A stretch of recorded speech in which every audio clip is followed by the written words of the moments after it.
工研院有提供机械方面的能力跟电机方面的能力，全力帮我们支持我们，然后才有办法达成这样的任务。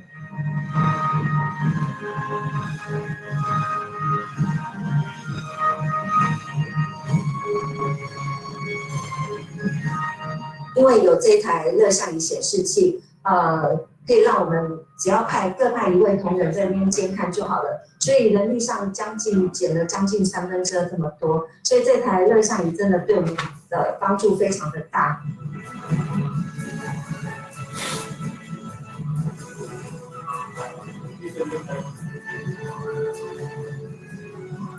在这个 App 这个发展出来之后呢，会透过这个 Face ID 或者是 Touch ID 来确认他们的身份，所以这样的问题就解决了。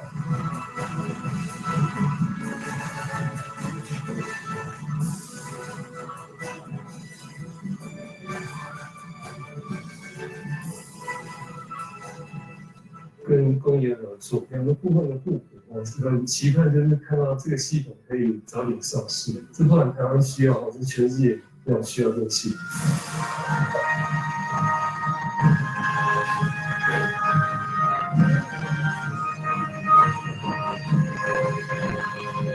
工研院这次的这样子的一个采眼屏的一个研发呢，那事实上提供我们的国家或是我们的医疗院所呢，在接下来或是未来呢，可能的疫情在出现的时候呢，那是一个非常好的一个工具。那我希望呢，这样子的一个采眼屏，那可以在国内呢，那可以做一些广泛的被使用。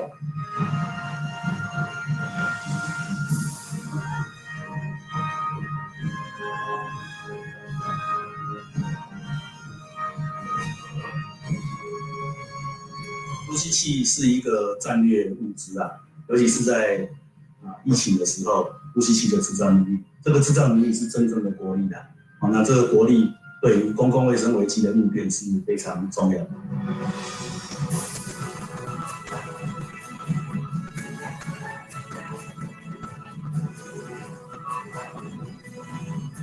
工研院这一部分的话呢，帮忙非常大，把我们前线跟后线结合在一起。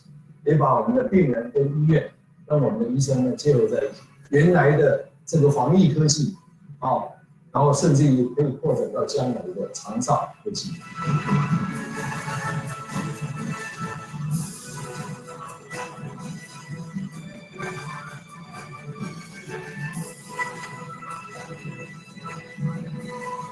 经过跟你们的合作，能够为全国的政策、长照服务留下最好的典范。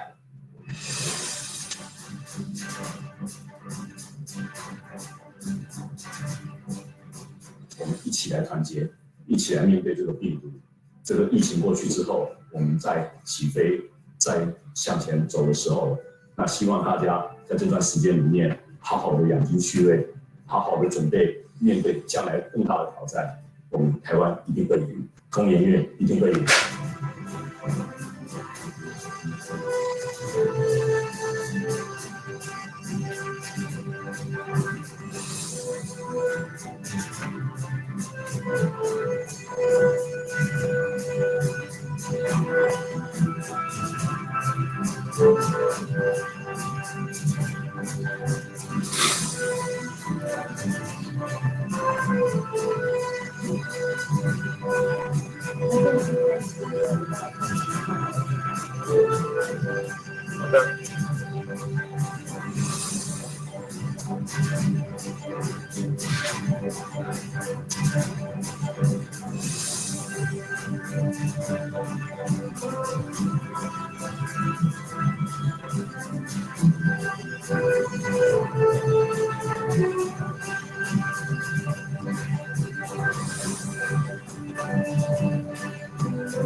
将里面提供机械方面的能力跟电机方面的能力，全力帮我们支持我们，然后才有办法达成这样的任务。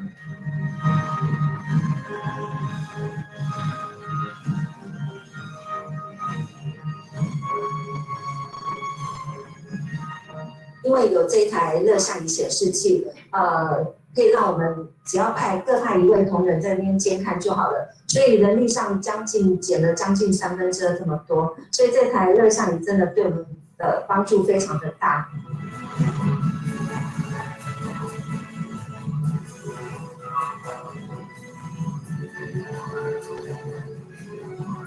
在这个 App 这个发展出来之后呢，会透过这个 Face ID 或者是 Touch ID 来确认他们的身份，所以这样的问题就解决了。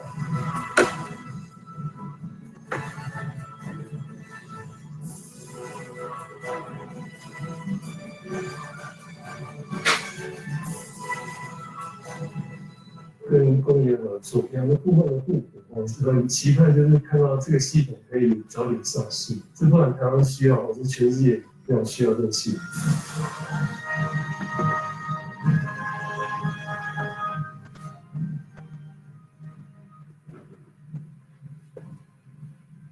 这次的这样子的一个好的。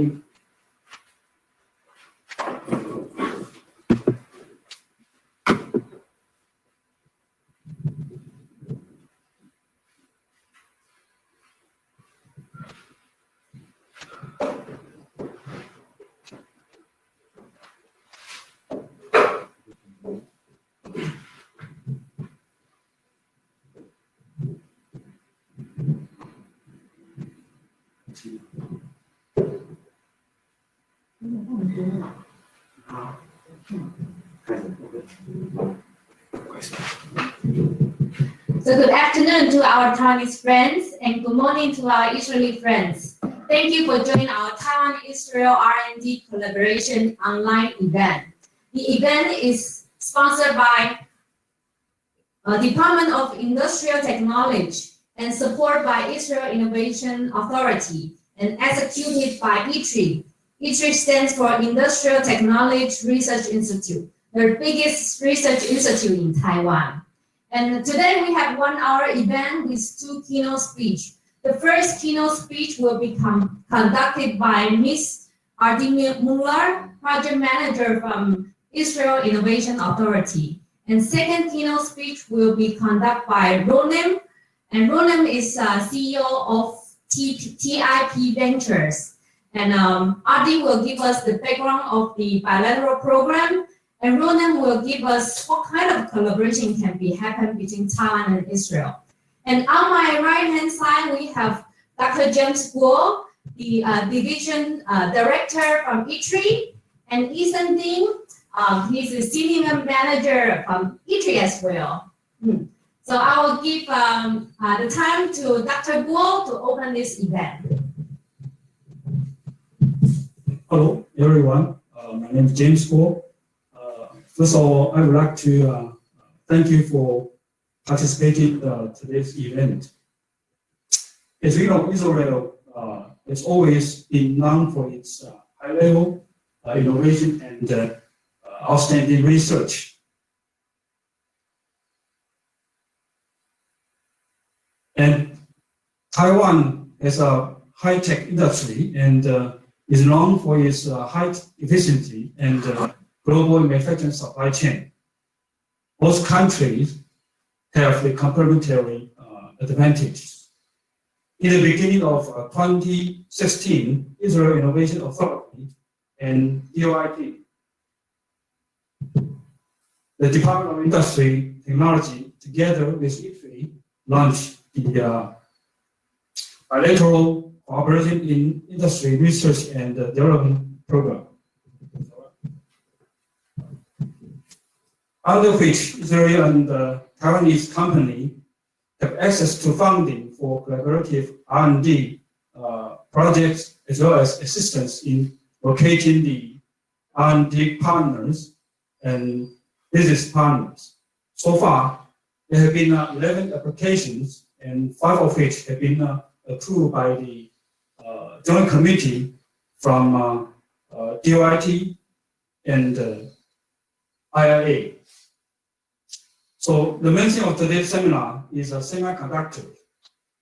In response to the post-epidemic market demand, the international market has turned to Taiwan semiconductor industry to place orders in order to smoothly and quickly obtain the IC chips required by the market. I would like to particularly thank today's speakers, Ms. R.D. Muller from IA and Mr. Ronen Heldman for their speak in the Taiwan-Israel Cooperation Platform associated with the semiconductor industries. Finally, thank you for your active participation in the seminar. I believe the joint effort of industry, government, academia, and research institutes will make both countries' digital health industry a step forward. And I wish today's seminar a smooth success, and it will trigger many new ideas and bring more opportunities for both countries. All the best. Thank you. So thanks to Dr. Guo for the opening. And next we will, I'll give a very short glance of our agenda today. So later we will have R.D. to give the first keynote, and second, we will have Ronen to give the second keynote. And don't worry about Q&A, we save 15 minutes for Q&A. But in the meantime, if you see any feedback or any questions that you want to raise, just type in at the message session, and we will answer all the questions at the end of our session. So R.D., please share your screen.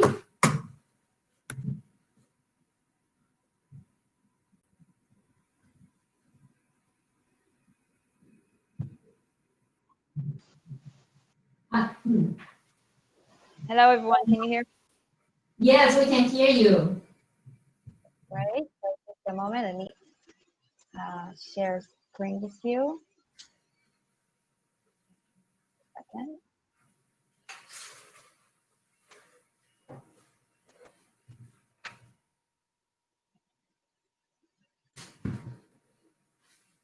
Okay.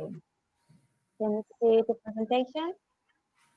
Yes. Okay, great. So thank you so much. I'm happy to be here and thank you for the introduction. I am a D from Israel Innovation Authority. I manage collaboration programs we have with Asia and Taiwan in particular. So I will be presenting to you today our collaboration program, and I will do an introduction, a short introduction about innovation in Israel and the Israel Innovation Authority's activity. So for our Taiwanese participants, so Israel is a small country, has about 9 million people in it. Its GDP ranked number 23. Our government is a parliamentary democracy, and our currency is a new Israeli shekel. Israel doesn't have any real natural resources. In the last 10 years, we found big resources of natural gas resources, but up until then, we did not have any major natural resources that we could use for export and for additional income.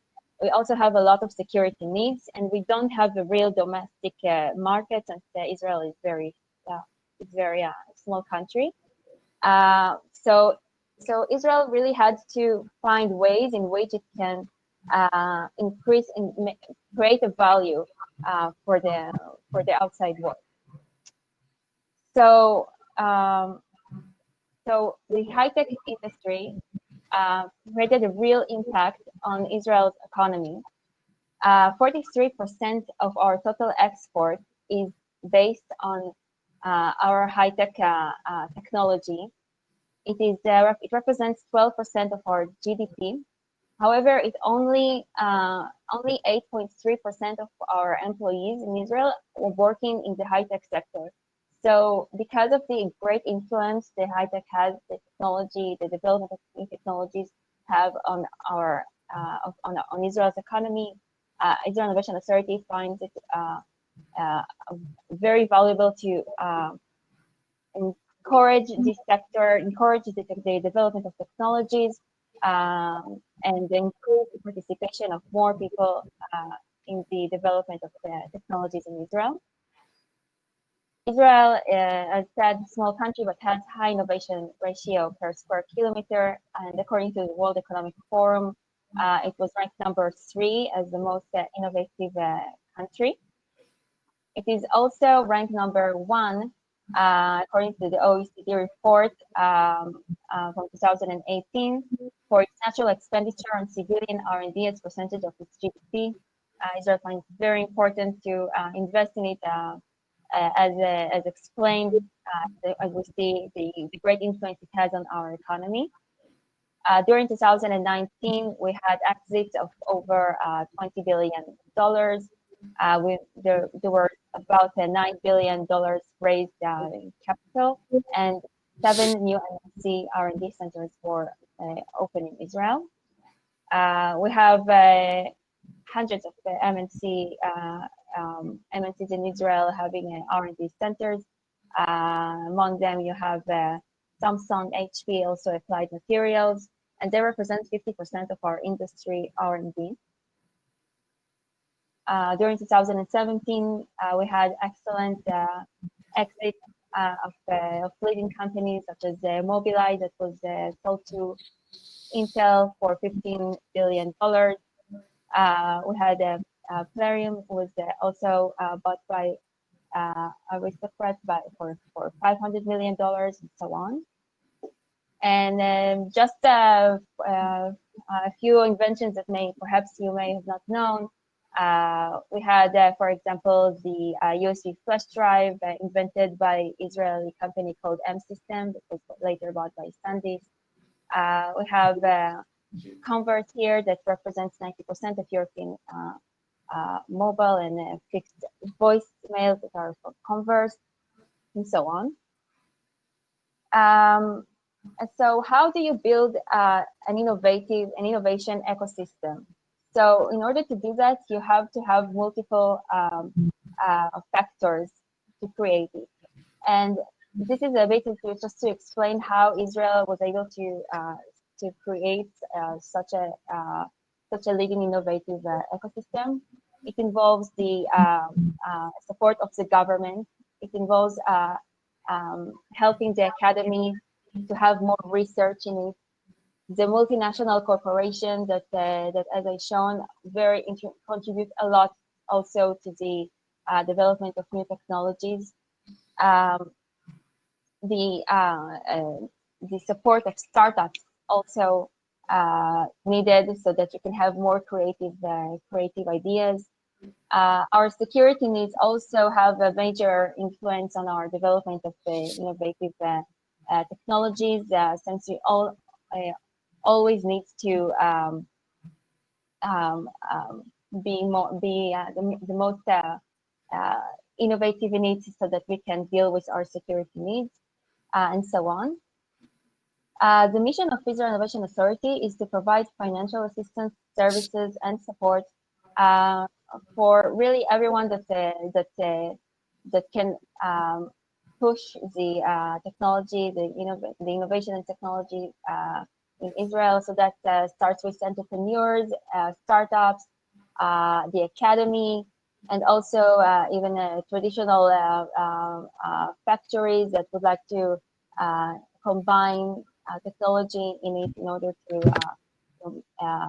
to make it more leading and advanced. We see the support in this sector as a way to strengthen our innovation ecosystem, to enhance our economic impact, and to enable disruptive technologies. Our policy is that we do not lead the market, we only enable it. We do not choose which projects are needed in Israel. We are looking at, when we receive a request for a grant, we look at the technological excellence of it and the business potential. We are risk-taking.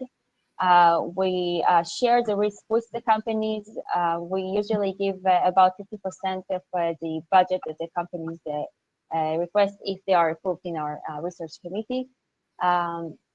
So we are not taking any equity from it. We really want the companies to, but we really want the companies to be encouraged to also take the risk themselves.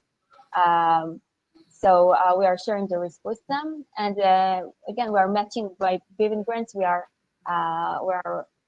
matching it with private money that the companies provide.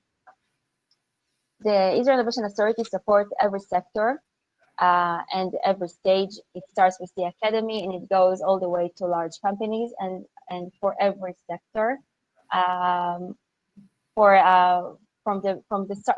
starting from the entrepreneurs up to large companies. This is where we would like to detect market failures in order to examine the request. So, for example, you may wonder why large companies would need a grant from the government if they have incomes of tens, hundreds, or even billions of dollars. So there could be cases where a big company would like to think of developing a certain, to have a certain project that has high risks in it, that is very innovative, it has a lot of risk, and perhaps the board of directors may not want to take the risk on it. So this is where they can come to Israel Innovation Authority, and if we see that there could be a big influence on the Israel economy, so we may also give a grant for that request. During 2019, we had almost 2,000 R&D grant applications, over 100 committees. We supported above 1,000 companies, and the total grant that we give was about $500 million. We have 6 divisions, each that deals with different needs of the Israeli high-tech, starting from the Technological Infrastructure Division that helps to support research infrastructure for disruptive technologies. So they are helping the academy to have the research implemented into the industry. We support startups, we support companies in the growth stage. advanced manufacturing is where we are helping factories, traditional manufacturers to have advanced technologies in them in order to strengthen their activity. We have the societal challenges division that helps to increase the involvement of more people in the high-tech industry to increase our pool of engineers. And then we have the international collaboration division, which is where I am, and our goal is to enable Israeli technology industry to create a global competitive advantage by leveraging foreign cooperation in funding, knowledge, and market access. So our aim is to help Israeli companies to connect with companies abroad so that they can have better market reach and also share more information about new technologies and to help them break into the market. We have several divisions in the international collaboration division. We have the North America and Europe. We have the emerging markets planning unit, and then we have the Asia Pacific, which is where I am. We have several tools in which we use to help companies to collaborate in the global market. We're offering partner matching services. So if you would like to find a partner abroad, you can approach us. You can tell us what are the needs, what kind of projects you are looking to have, what kind of partner you're looking for, and you can use our partners abroad in order to help you find a relevant partner. In regular times, you also have roadshows and business delegations, which currently now we are doing online. We are creating B2B events and also conferences, seminars, and webinars. So I encourage you to sign up to our newsletter and look for updates about these. And now we'll explain a bit about the Taiwan-Israel R&D Cooperation Program. So our grant program is for companies that would like to do a joint R&D project together, in which both companies from each side both have R&D activities. The project that they have is innovative, has an innovative technology, and can have a big influence on their market penetration, on the growth of their companies, and also in an indirect way on the economy of their countries. We give up to 50% of the R&D expenses that are being submitted to us. This is for a one-year project budget.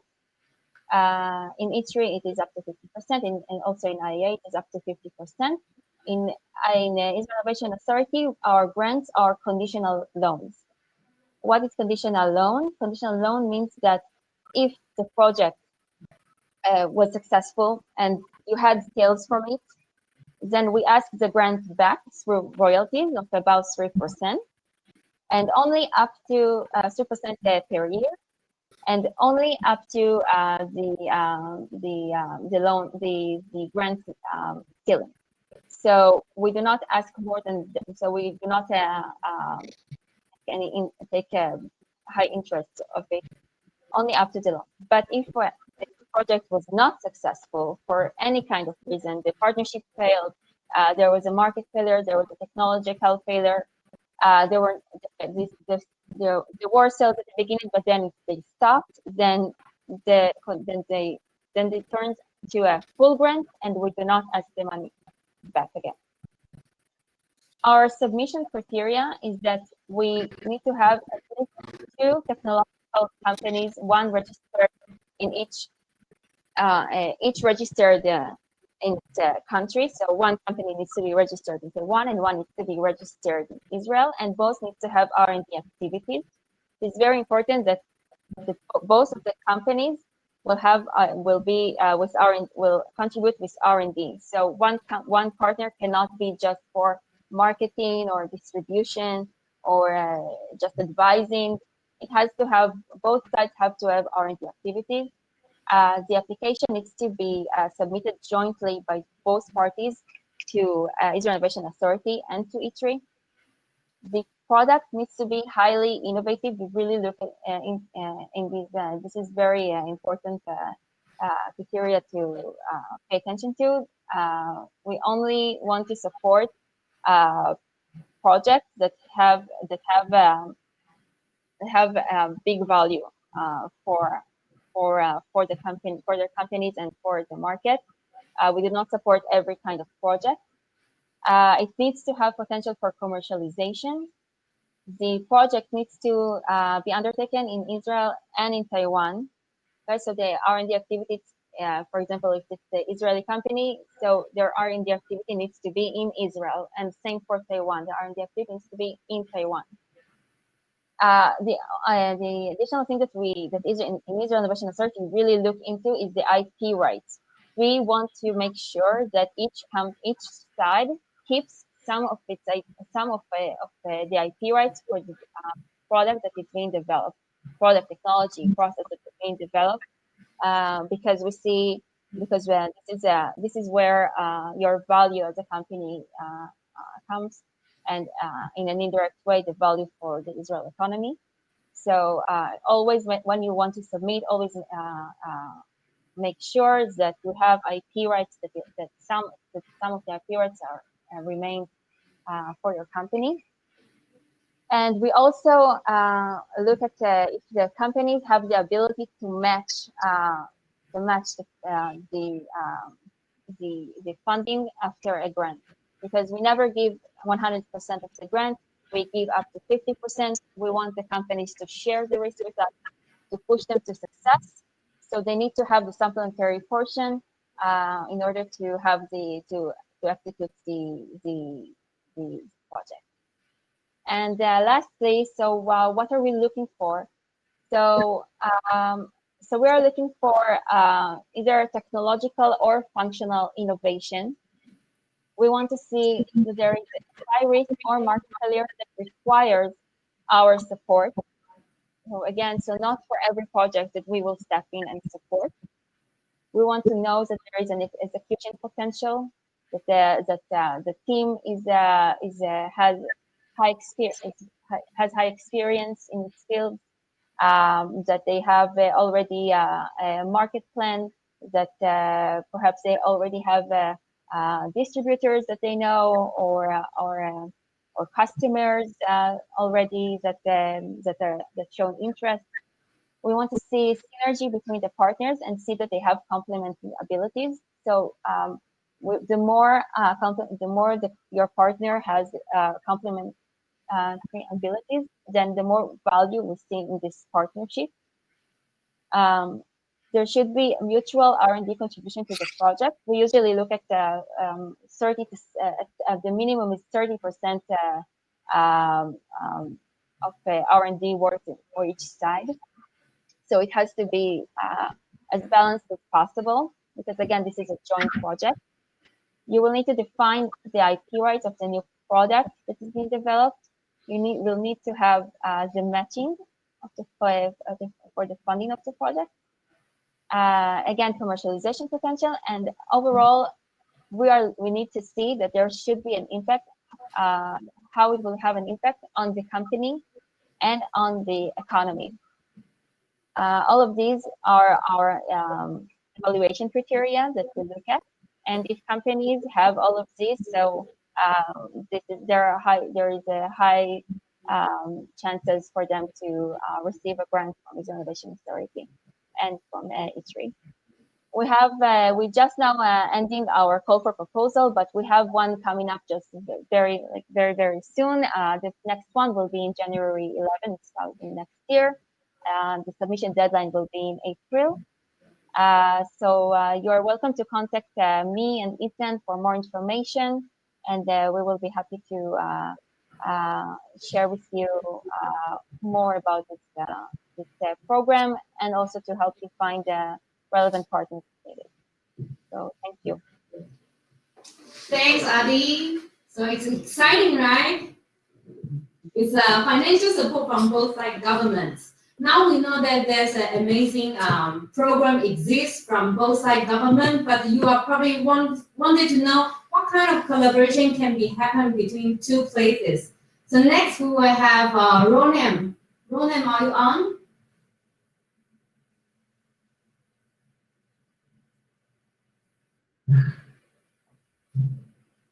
Ronen, can you turn on your video? We cannot see your face yet.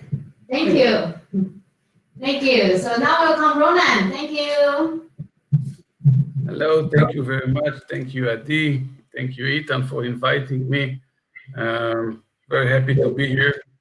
I think the most important thing that I took from Adi's presentation is the synergy and the complementary skills and abilities between the two companies that join a program together. I would like to share with you my background and experience with such programs. One second, please.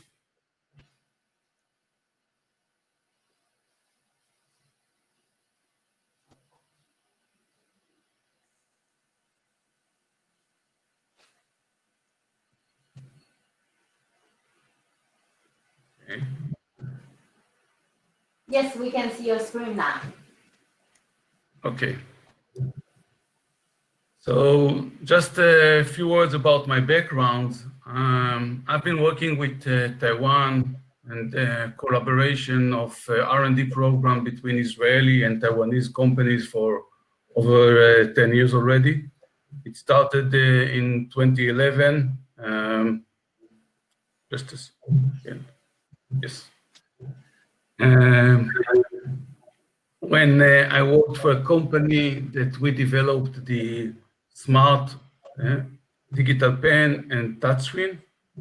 Among our customers were HTC, ASUS, Acer, these are the Taiwanese brands, and also Sony, Microsoft, Dell, HP, the international brands. In Taipei, we had a team of about 30 to 40 people, relatively a big office outside of Israel. Why did we have to have such a big office in Taipei? The reason is that we realized that Taipei or Taiwan is a critical R&D hub for decision-making, both for the Taiwanese brands as well as the Western brands. HP and Dell, for example, rely on the local partners to provide the next generation solution. We work closely with their engineers to integrate our solution and support the production lines. In 2015, Microsoft acquired the company, and I moved to another company that dealt with augmented reality. In 2016, augmented reality was very big promise, and the company name was Infinity Augmented Reality, and we developed a spatial operating system for AR. We decided to target Greater China. Before we had Chinese customers, mainly China customers, we worked with Taiwanese ODMs. Maybe some of you are familiar with these names, but most of the people are not familiar with the original design manufacturers, the ODM brands. Wistron, Quanta, Compal, all leader Taiwanese ODMs with multiple billion-dollar revenues and tens of thousands of employees each. They develop and manufacture the iPad for Apple, devices for Microsoft, servers for Amazon and Facebook. Georgine is a medium-sized ODM that is an expert in smart glasses. Among Georgine's customers are Epson and Lenovo. Why these ODMs chose to join a relatively small startup from Israel for an R&D program? The reason is that they realize that via innovation, they can keep their leadership position. Moreover, they can see higher margin in the future products. In 2019, Infinity AR was acquired by Alibaba. And since then, I've been working with Israeli and Taiwanese companies in the high-tech business on business collaboration. And they mainly introduce Israel to our Taiwanese partner. I briefly will introduce Taiwan for the Israeli audience. I will share my view on how joint R&D programs and between Taiwan and Israel, from my experience, which industry to focus, and I'll give two examples from my experience. Taiwan is a very small island, bit 50% more in the area compared to Israel. The population is 24 million people. Main language is Chinese. Written language is traditional Chinese compared to simplified Chinese in mainland China. From GDPR point of view, Taiwan is the 6th economy in the Southeast Asia. After China, India, Japan, Korea, Indonesia. It's ranked before Hong Kong, Singapore, and Thailand.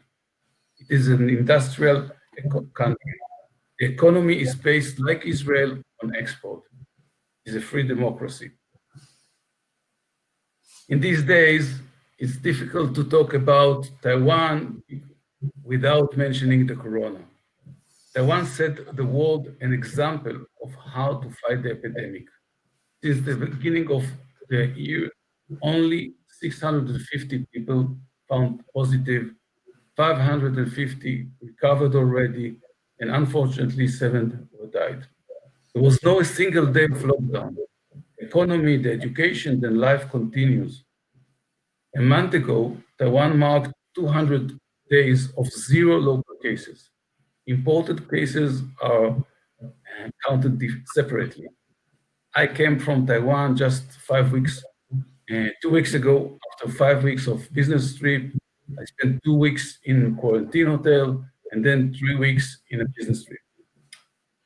I see a lot of similarity between the success of Taiwan in fighting the epidemic and the Taiwan miracle. Taiwan miracle refers to the rapid industrial growth of Taiwan in the second half of the 20th century. In my mind, it's all about leadership and discipline. And I think we will see it throughout this presentation, and when you have experience working with the Taiwanese, Israeli and Taiwanese, we can see the difference in the cultures, sometimes the complementary difference in the culture between the discipline and the well-organized manner of the Taiwanese and the innovative thinking out of the box of the Israelis. Both Taiwan and Israel are export countries. The local markets are relatively small, and it's very difficult to develop a product just for the own economy. Most of the economy of Taiwan, or the export of Taiwan, is related to electrical machinery and computers, about 60% of Taiwan export. But Taiwan also have very innovative CNC and robot sector. The main competitors are the German and the Japanese. I think that one of the things that Taiwan is most proud of is the ICT sector, the dominance of the worldwide market in the area of notebook and PC. About more than 80% of the motherboards and the notebook is developed and manufactured by Taiwanese brands. I talked about the experience, my experience with the ODM earlier regarding to Microsoft. But also Taiwan is working with the developer of the Apple, Quanta and Compal and Foxconn are the manufacturers of the iPhone and the iPad. So why joint R&D program between Taiwan and Israel? The main reason is the complementary core competitiveness. Both countries have innovative local technology sector, but typically we complement each other. Taiwan is very strong on hardware products. Over the years, Taiwanese engineers are experts in design for mass production. Israeli startups bring creative ideas, yet require Taiwanese skills to turn it into mass production products with cost-effective assembly and supply chain. When we join forces in our R&D programs, the whole is greater than the sum. This is the critical part that we need to find where we complement each other, and I see a lot of synergy and complementary between Israel and Taiwan. Another reason for cooperation is business and marketing. And both Taiwan and Israel complement each other as a bridge to the other side of the world. I spoke about my experience of how cooperation with Taiwanese help us to penetrate Asia Pacific and also Western world. But also for the Taiwanese, Israel is a bridge towards USA and Europe.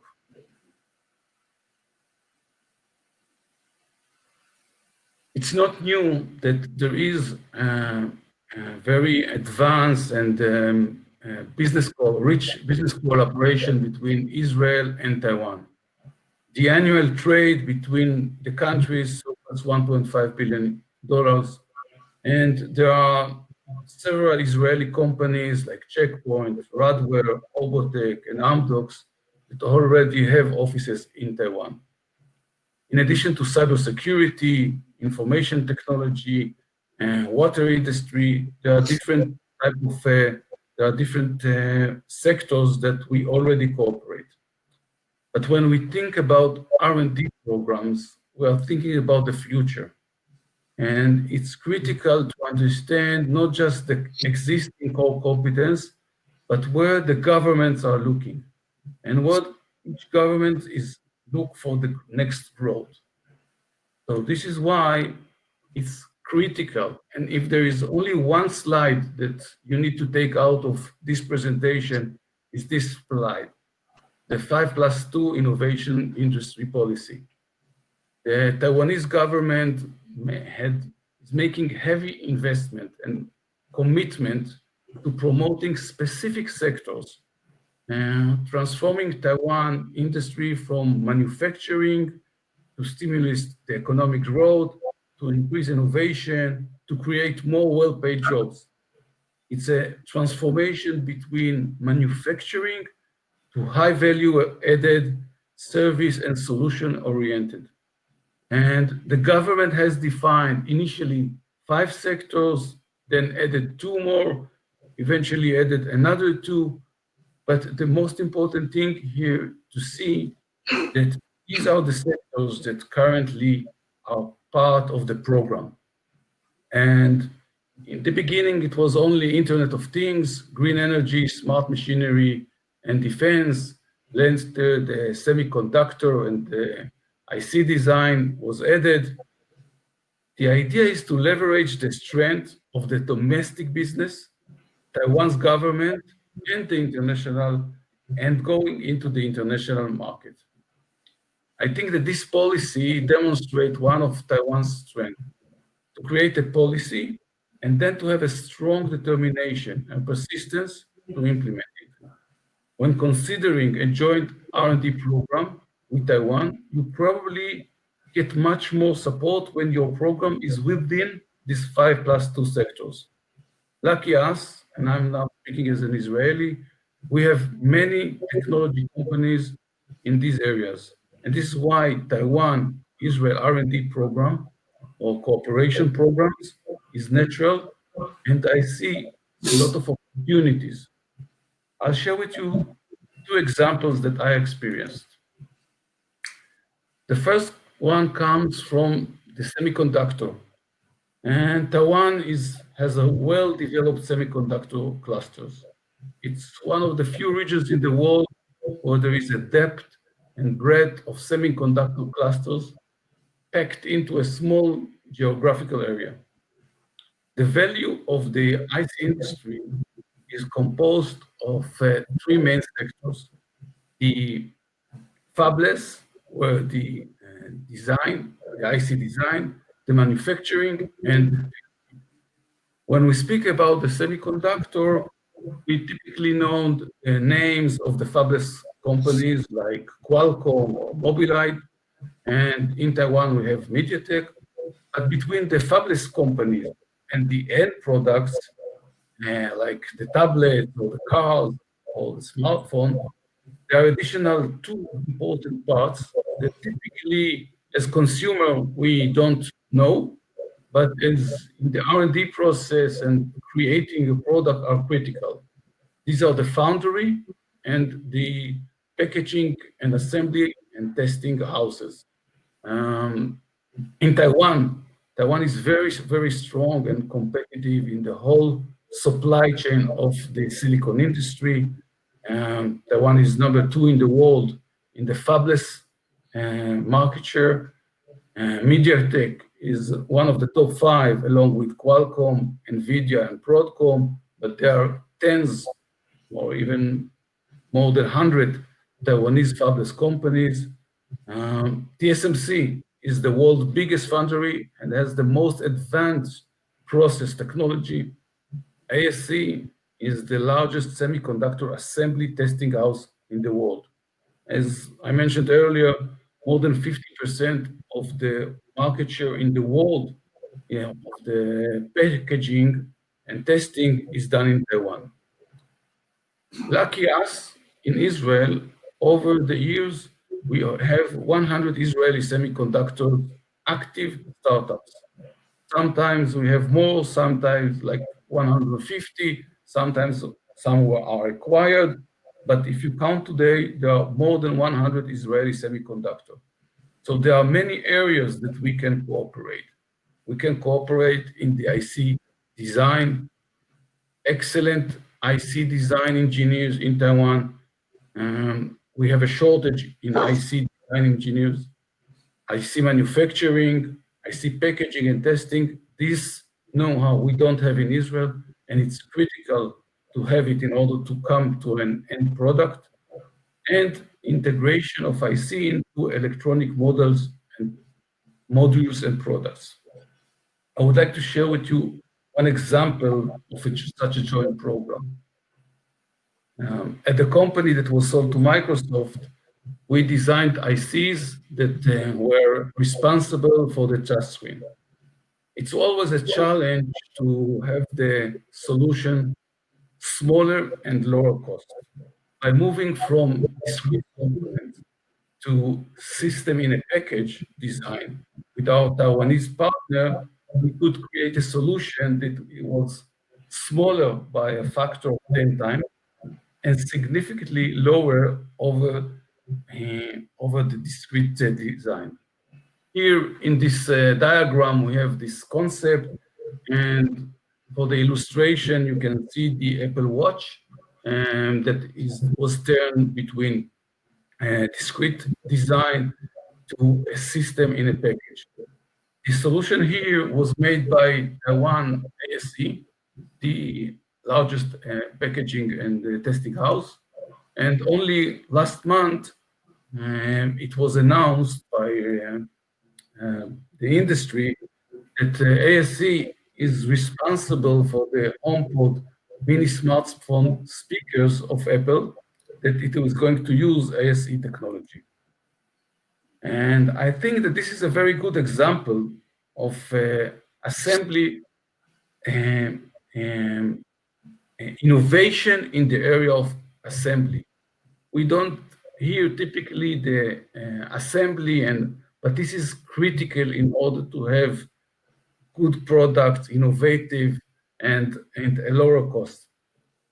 So this is an example of an area that I think that in a cooperation between Israeli startup companies in the semiconductor and Taiwanese companies can provide a disruptive solution. Another example that I would like to share is regarding the 5G, edge computer, internet security, and Internet of Things.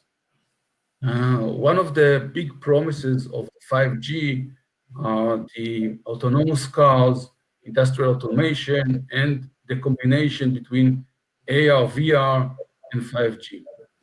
In Taiwan, the 5G is already working. The 3 telecoms have announced the roll-up in most of the country, in the major cities already at the middle of this year, and by the end of 2021, all the country will be covered with the 5G technology. The message here that I want to show is about a small ODM or medium-sized ODM, Georgian, that announced its AR glasses, which is 5G compatible, just last month. And the message here is that after 2 years of having pilots with the 5G operator, Changhua Telecom, they came up and announced this product. The opportunity here, it kind of calls for an Israeli complementary solution, startup solution in the area of wearable, cybersecurity, and deployment of telecom devices, performance monitoring solution, to come and team up with such a solution. This is, in my mind, an opportunity or an example of how complementary solution can bring a much better solution, and an example of different ecosystem that complement each other. Moreover, it's also an opportunity to open global market. So for the Israelis, it's an opportunity to enter telecom in Taiwan, later telecom in Asia Pacific, and also for the Taiwanese ODM, it's an opportunity to use Israel long and existing relationship with European and American telecoms to open the market. In summary, when we are considering the R&D program between Taiwan and Israel, we need to keep in mind the 5+2 innovation program. It's important to align with one of the pillars. We need to look for complementary core solutions and the leverage to ecosystem. Thank you. Thanks, Ronen. Thank you. So I think I also want to quote from one of my friend, Israeli friend, who also visited Taiwan 2 weeks ago. He said that Israel is a startup nation, but Taiwan is a scale-up nation. So I think we can find thousands of opportunity to make 1 + 1 more far beyond 2. Thank you. So now is a session for questions. So I think our friends, our participants who are probably wondering about how to apply for the subsidy program, maybe how to find the match. So please raise your questions. So probably before answering the question, I can have Ethan to share about the cases that is that from your experience, what kind of cases, and also the before cases. Good morning, my Israeli friends. My name is Ethan Ting. I'm the counterpart of Mr. Moeller, who serves the counter window from our Taiwanese side. Since the program been launched in the year of 2016, I already joined this program. So humbly speaking, I may have accumulated several experiences in assisting and fostering the application for the companies, not only just in Taiwan, but also some of them are from Israel. So according to my experiences, the best thing to work together, as our speakers mentioned, is to find out the right topic, which is very innovative, as well as the potential commercialized capability to further target into the market.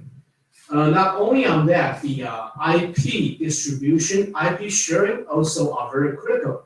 So if those of the potential applicants who would like to apply for the program itself, those 3 factors, which include the innovation, potential market accessibility, and the IP sharing, are the most critical reasons to apply and to be successful for the program itself.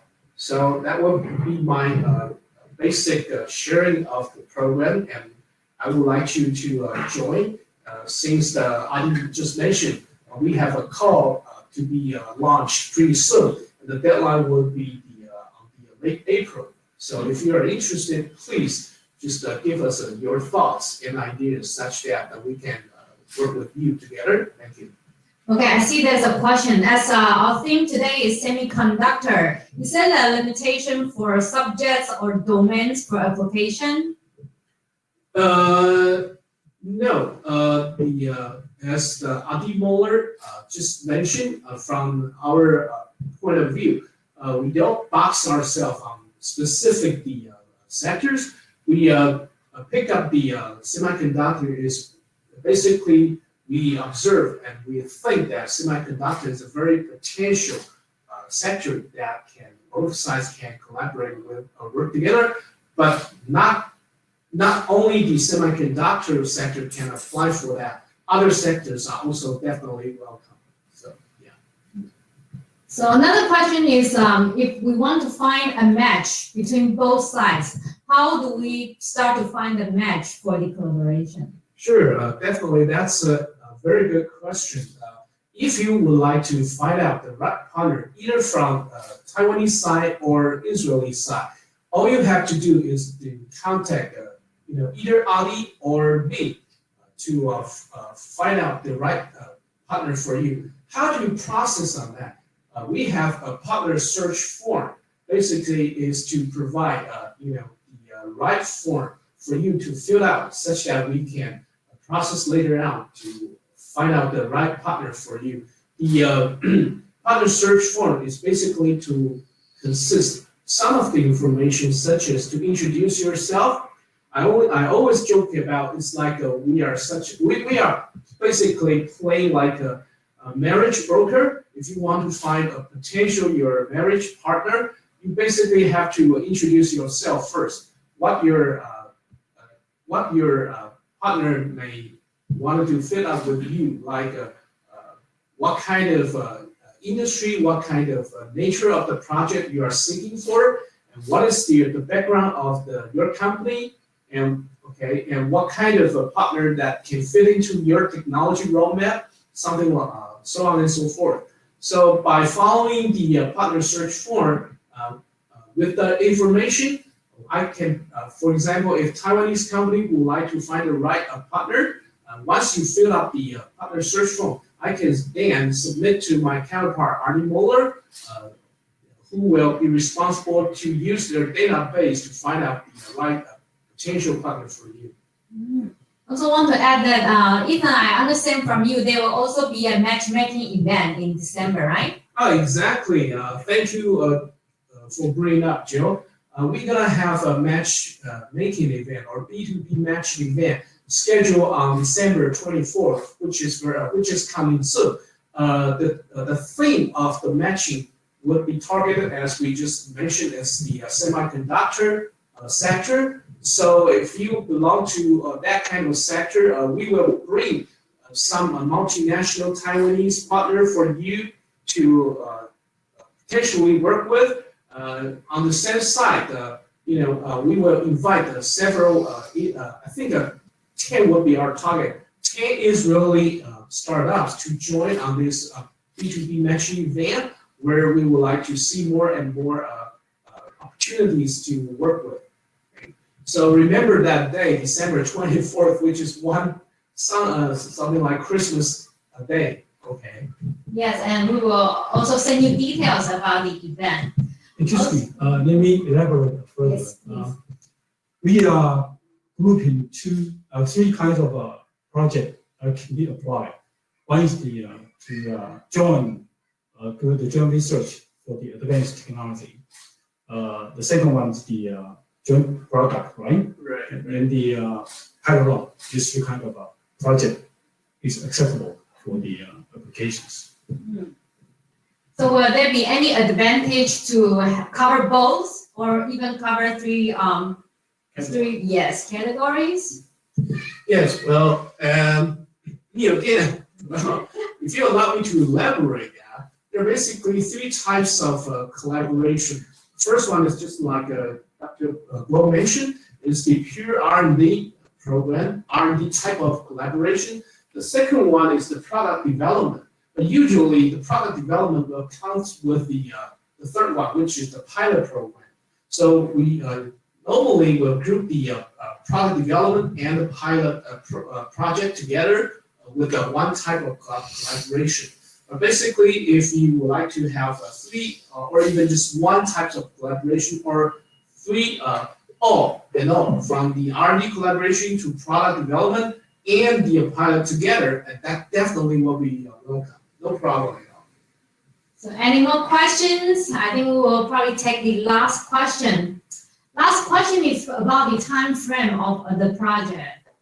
Okay. Let me just add up one more thing from Israeli side. Actually, just if you look at the Adi's presentation slide, from Israeli side, as far as I know, the IIA will fund for only one a year, but that's the beginning. After that, you can keep for Israeli company can keep up apply again.